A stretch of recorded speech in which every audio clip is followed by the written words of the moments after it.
السلام عليكم ورحمة الله وبركاته. إن الحمد لله نحمده ونستعينه ونستغفره ونتوب إليه ونعوذ به من شرور أنفسنا وسيئات أعمالنا. من يهده الله فلا مضل له ومن يضلل فلا هادي له. أشهد أن لا إله إلا الله وحده لا شريك له، وأشهد أن محمدًا عبده ورسوله صلى الله عليه وعلى آله وأصحابه وسلم تسليمًا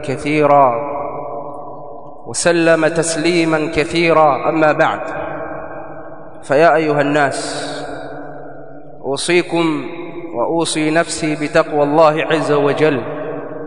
قال تعالى: يا أيها الذين آمنوا اتقوا الله وكونوا مع الصادقين. Siasa katika Uislamu zinatofautiana na siasa za kutungwa, siasa za kimagharibi. Na Waislamu wanapozungumza siasa Kiislamu wanazungumza siasa zilizoteremshwa katika Qur'ani na Sunna, na ndio siasa sahihi. Kwa hiyo tunapoelezea siasa na kuwahutubia waumini wetu siasa, tunawahutubia siasa sahihi inayowahusu, ambayo imekuja katika Qur'ani na Sunna. Na miongoni mwa tofauti ya siasa ya Kiislamu na siasa za kimagharibi zilizotungwa, zingine zimetungwa karne ya 16, 17, karne ya 18, karne ya 19, na mifumo iliyotungwa na watu wa falsafa. Siasa hizo ni tofauti na siasa ya Kiislamu. Miongoni mwa tofauti hizo, siasa ya Kiislamu inaangalia maslah na mafsada. Siasa ya Kiislamu inapima uzani kati ya maslahi ya kufanya jambo na ufisadi wake. Siasa za kimagharibi zinaangalia faida za kumnufaisha mtu, na wakatofautiana. Kuna faida za kumnufaisha mtu binafsi, faida za kumnufaisha mtu mwenye nguvu. Mwenye nguvu ndiye anayekuwa na haki bila kuangalia mafsada. Ndio maana siasa hizo wasimamizi wake hawaoni shida maadamu wanapata maslahi yao, kama ni mali za Afrika au za nchi za Kiislamu. Hawaoni shida wafe malaini, mamilioni ya watu, maelfu ya watu. Hawaoni shida waunde vikundi vya uasi vya kuiba mali maadamu wananufaika wao. Hawaoni shida kabisa, jambo la kawaida kwao. Na ndio maana kuna nchi ambazo zimetuzunguka zina vikundi vya uasi usioisha miaka na miaka. Sababu ni hiyo. Siasa za Kiislamu zinaangalia, je, kuna maslahi hapa au kuna mafsadi, au kuna maslahi lakini mafsadi ni makubwa.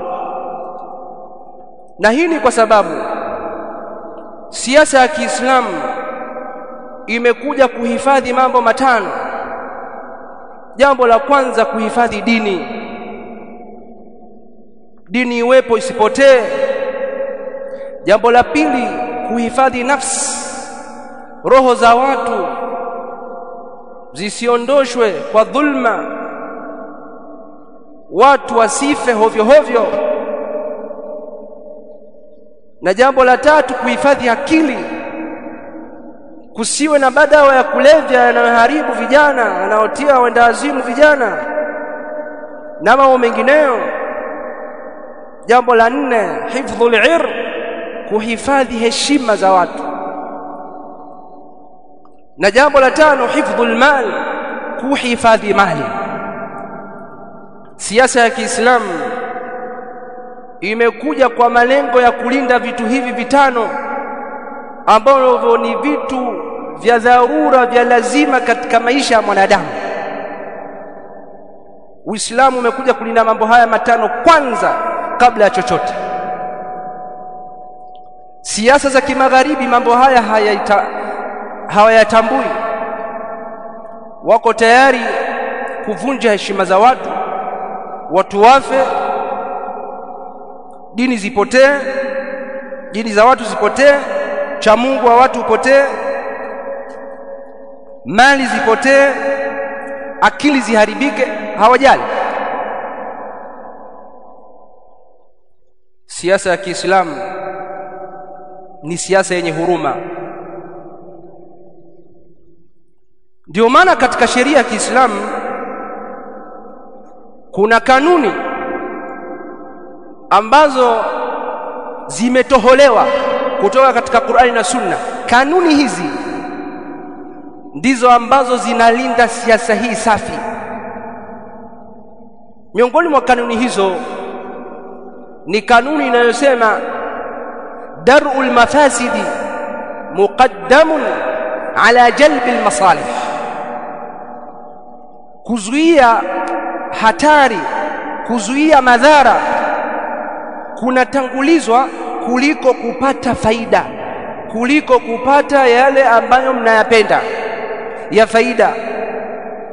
Kuzuia madhara kunatangulizwa kabla ya kuangalia au kabla ya kupata faida. Lakini kanuni hii vile vile ina ibara nyingine inayosema daf'ul mafsada ahammu min tahsilil maslaha, kuzuia madhara, mafsadi, madhara ni jambo kubwa na la umuhimu zaidi kuliko kutafuta na kuyapata maslahi, mambo mazuri, mambo ya maslahi.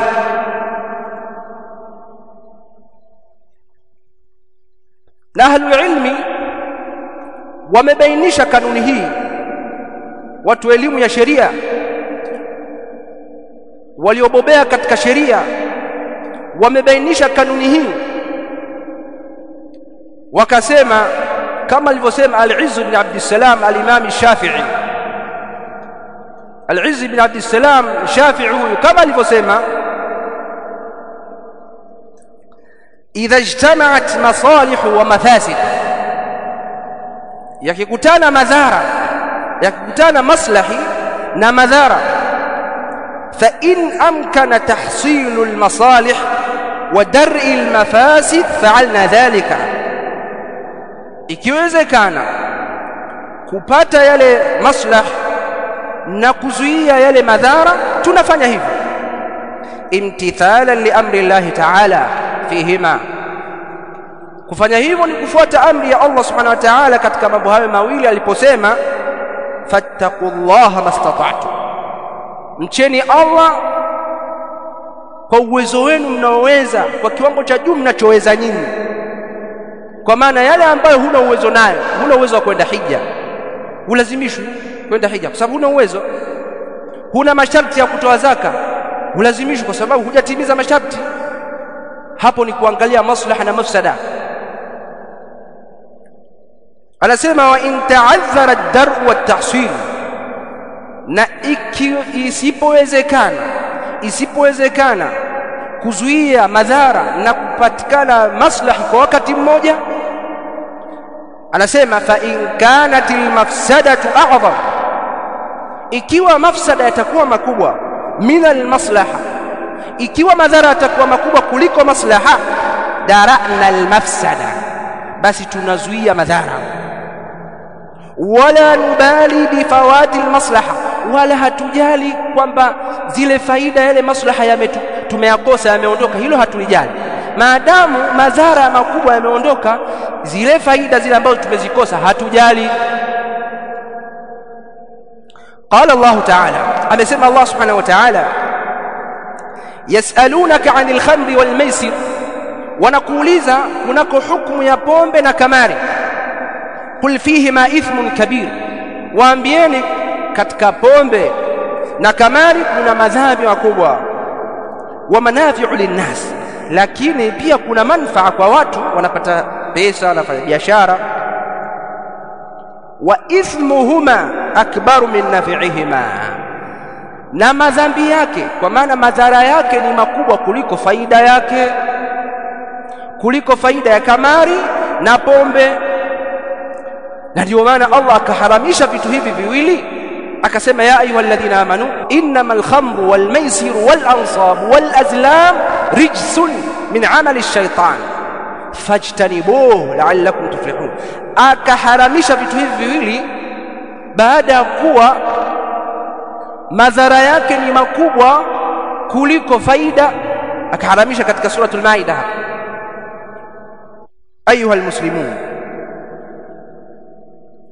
miongoni mwa dalili za kanuni hii, tumesema kanuni hizi zimetoholewa kutoka katika Qur'ani na Sunna kwa sababu ni kanuni za kisheria. Anasema Allah subhanahu wa ta'ala, wala tasubbu alladhina yad'una min duni llah fayasubbu Allaha adwan bighairi ilm, wala msitukane masanamu yanayoabudiwa na washirikina kinyume na Allah. Msiyatukane kutukana ambako kunapelekea wale washirikina kumtukana Allah kwa uadui bila ilmu. Kwa Allah subhanahu wa ta'ala hapa amekataza kutukana miungu ya kishirikina, kwa maana masanamu, pamoja na kwamba inafaa na ni jambo zuri, lakini kwa sababu kutukana miungu ya kishirikina, washirikina wale watamtukana Allah kwa kulipiza kisasi, Allah akaharamisha kutukana ile miungu, kwa sababu kutukana miungu ya kishirikina ni jambo zuri, lakini kutukanwa Allah subhanahu wa ta'ala ni madhara makubwa zaidi. Kwa hiyo hapa huondoshwa madhara makubwa na haiangaliwi haya maslaha, hizi faida za kuwatukana waungu wa kishirikina. Kwa hiyo hii ni kanuni ambayo Allah subhanahu wa ta'ala ameiweka katika Qur'an, na hii ndio aya na ndio iliyotohoa ile kanuni. Ayuha almuslimun, enyi Waislamu, miongoni mwa dalili hizo ni Allah aliposema man kafara billahi min ba'di imani, mwenye kumkufuru Allah subhanahu wa ta'ala baada ya kuwa mu'min kisha akamkufuru Allah subhanahu wa ta'ala, mtu huyo atapata ghadhab za Allah subhanahu wa ta'ala na adhabu yumizayo. Akasema illa man ukriha, isipokuwa yule ambaye atatamka neno la kufuru kwa kulazimishwa, kwa kushikiwa silaha kwamba sema wa illa unakufa, wa qalbuhu mutma'innun bil iman, lakini wakati anatamka hiyo kufuru kwa mdomo, moyo wake uko na imani, haukiri. Kwa maana sheria imejuzisha mtu kutamka neno la kufuru ikiwa umelazimishwa kwamba tamka wa illa unakufa. Sheria ikasema utamke neno lile kwa mdomo, lakini imani yako ikiwa imethibiti katika moyo. Kufuru, kutamka neno la kufuru ni kufuru na ni mafsada, lakini kuua nafsi ambayo inakiri katika moyo kwamba Allah ndio Mola wa haki, lakini imetamka mdomoni tu ili kuokoka na kifo, kuua nafsi hii ni mafsada zaidi.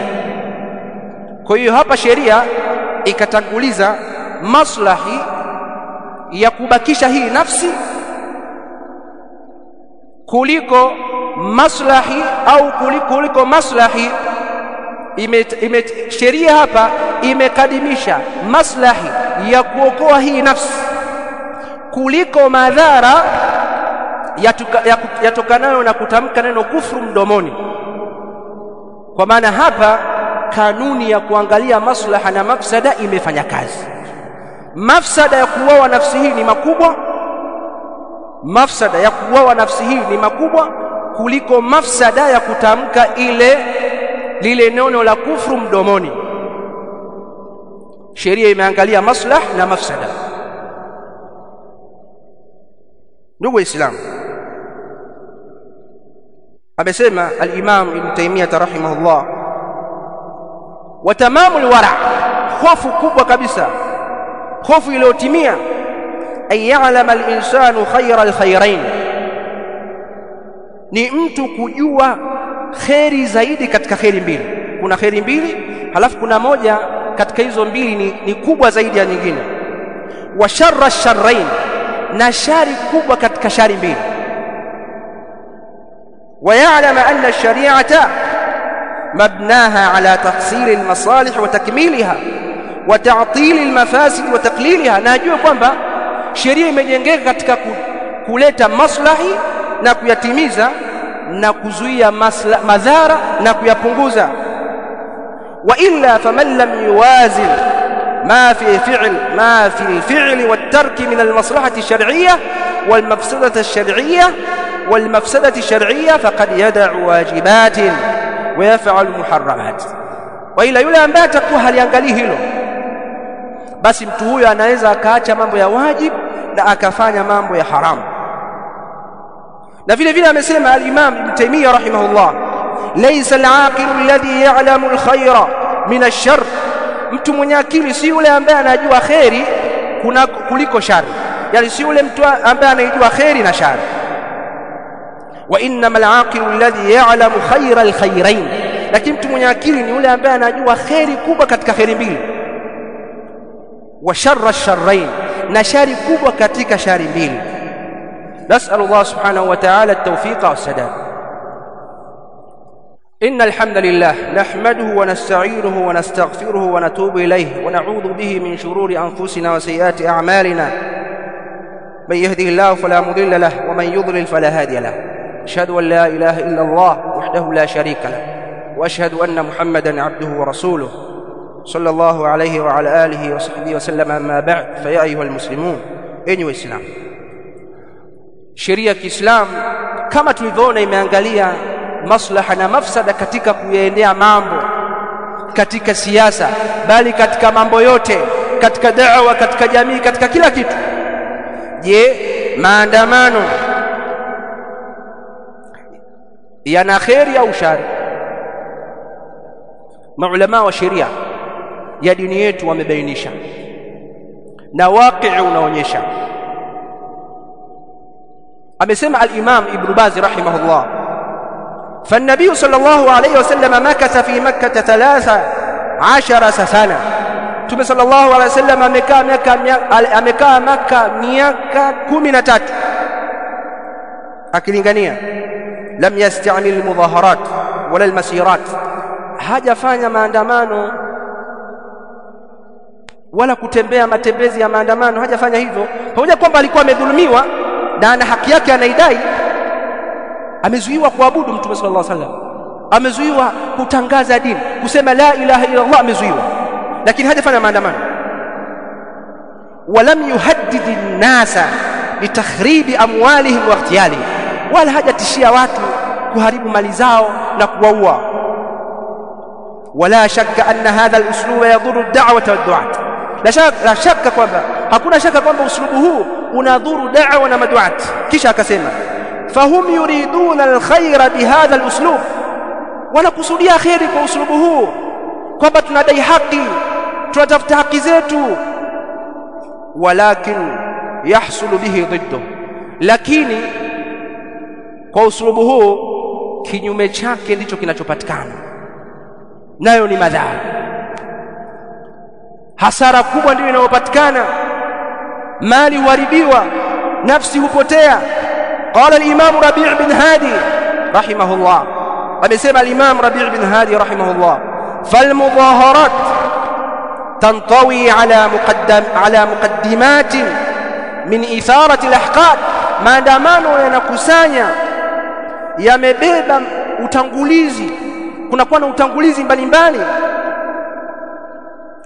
kama vile kuingizia watu husda, kama tulivyoona katika maandamano yaliyopita. Watu wamejazwa husda, kwa nini fulani ana mali, watahyiji ala tariqati alkhawarij alqa'd, na kuhamasisha watu katika njia ya makhawarij alqa'da, ambao tuliwaelezea hapa katika juma iliyopita. Nao ni wale ambao wanahamasisha watu kutoka lakini hawatoki. Wengine wako Ulaya, wengine wamejificha huko, wengine wanatumiwa pesa kwa njia eti taasisi za kidemokrasia zinatumiwa pesa kuhamasisha demokrasia. Uongo, kadhib. Wa ish'ari an-nas bidhulm, na kuhamasisha watu kuambia nyinyi mnadhulumiwa. Wa hathi lin-nas ala al-mutalabat bil-huquq, na kuhamasisha watu kudai haki wanazodai haki. Wal hurriyat, na uhuru, kuwa huru, uabudu unachotaka, uwe unavyotaka, ukitaka kuwa shoga kuwa, wa ghairi dhalika min al-muthirat, na mambo mengine ambayo wanayatangaza. Wa qabla dhalika nafkhun wa nafdhu ash-shaytan fi an-nufus, kabla hapo shetani anafanya kazi ya kuchochea watu katika nafsi zao. Thumma yandafi'u an-nasu fi ash-shawari'i wal mayadin, kisha watu wanajirusha, wanaingia katika kwa hamasa katika mitaa mbalimbali. Fi hiyajin wa fawda wa sakhbin, katika hali ya kuwa na jazba na makelele. Wal ghalibu, na mara nyingi an yakuna min almutadhahirin tahaddin wa takhrib, waandamanaji wanakuwa na vitisho na wanaharibu. La yahkumuhum wala yahkumu awatifahum aqlun wala shar'a, hakuna akili wala sheria inayoongoza zile hamasa zao. Fatati an-nataij al-murra, matokeo yake yanakuja mabaya chungu. Min al-istidami biquwati dawla, matokeo hayo ni matokeo ya wao kupambana na vyombo vya dola. Al-amru alladhi yuaddi ila safki ad-dima, jambo linalopelekea kumwagika damu.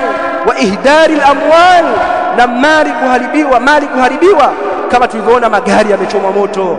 Wa nahbiha, na kuibwa mali, simu za watu zimeibiwa, gesi zimeibiwa. Ila akhiri al-mafasid, na mafsada mwingineyo. Allati hasalat wa tahsul, ambayo yametokea na yanazidi kutokea. Na amesema tena al-Imam Rabi' rahimahullah, ilhaqu ad-darar bin-nas fi al-anfus wal-mumtalakat min lawazim al-mudaharat binisbati 99% wala ibrata bin-nadir alladhi la na'rifuhu wala nasma'u bih, kwamba maandamano kupatikana madhara katika nafsi za watu na mali za watu ni katika mambo ya lazima kupatikana katika maandamano, ni katika mambo ambayo hayaepukiki kwa nisba, kwa 99%. Ama hiyo 1% haizingatiwi. 99% maandamano huleta vurugu na heshima za watu huondoshwa, watu kutukanwa, watu kubaguliwa. Na nchi yetu hii kama tunavyojua ni nchi ambayo tunaishi kwa amani miaka mingi sana, tukivumilia shida tulizokuwa nazo, tukivumilia baadhi ya haki ambazo baadhi ya jamii hawajazipata bado, kama sisi tulivyovumilia miaka yote haki yetu ya kuwa na mahakama ya kadhi. Kama tulivyovumilia miaka yote, tulivumilia kwa sababu ya maslaha. Hamsemi, tunasema, lakini kusema kwetu kuna tofautiana na siasa za kimagharibi. Siasa za kimagharibi umshambulie kiongozi katika mimbar, umseme, shambulia kwa maneno mabaya. Siasa ya Kiislamu inasema umfuate kiongozi, uongee naye kwa maneno mazuri, kwa hikma, mwambie kuna hili. Kama ambavyo tumeisoma hadithi katika hutuba mbili zilizopita. Usama radhiallahu anhu aliulizwa na baadhi ya masahaba, hivi humwambie Uthman katika baadhi ya mambo? Akasema, kwani ili mjue nimwambie, ili mjue kuwa namwambia mpaka niwaambie kuwa nimemwambia. Sasa mpaka tukishauri tuje tuseme tumeshauri, la yalza, na haitakikani hivyo. Kwa maandamano katika nchi yetu hii yanapelekea mafsada makubwa, na ndio maana sisi tunazungumza na kuyakataza, kwa sababu maelekezo ya dini yetu yako hivyo. Kwa sababu tunatakikana tuseme, tunasema hivi, achana na hivi vitoto vinavyozungumza mitandaoni vinazungumzia Uislamu. Wengine wamekuja sijui na salamu mbili, salamu ya Kigalatia na salamu ya Kiislamu unaunganisha, shalamu alaikum, sijui mashallah, tumsifu Yesu. Hadha jahlun, huu ni ujahil, na Uislamu haukubali mambo haya, bali Uislamu unaitakidi kwamba huu ni mzaha, huku ni kuichezea dini. Kwa hiyo jitahadharini na hayo mnayofanya, mnazidi kututia hasira. Shalamu alaikum ni kuchanganya Uislamu na Ugalatia sio na Uyahudi. Uislamu hauruhusu hilo. Tunaishi kwa amani na jirani zetu wasiokuwa Waislamu, naam. Tunafanya kazi kwa pamoja, naam. Tunaishi kwa pamoja, naam, lakini kila mmoja ana misingi katika dini yake. Usijaribu kuchanganya, unaleta jambo baya zaidi.